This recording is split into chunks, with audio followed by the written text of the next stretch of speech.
daun kunyit, daun salam,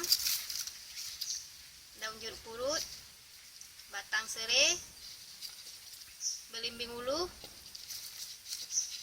cabai rawit, 1 butir kelapa. Kita ambil santannya. Dan untuk bumbu halusnya ada bawang merah, bawang putih,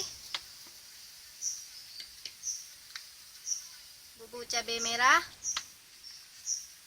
bubuk ketumbar, dan bubuk kunyit.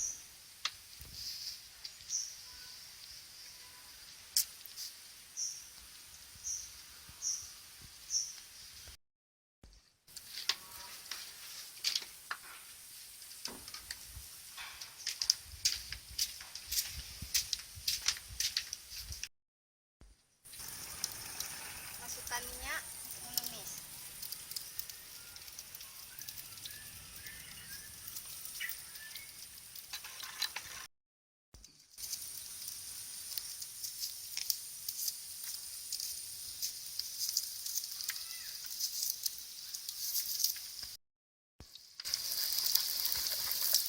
Setelah bawangnya harum, kita masukkan bumbu yang telah kita haluskan.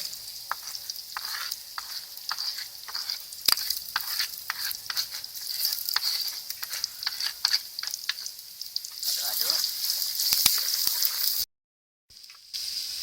Masukkan daun jeruk purut,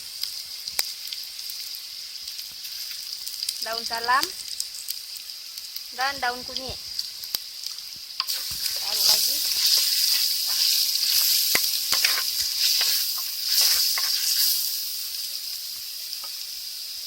Masukkan ketumbar setengah sendok teh.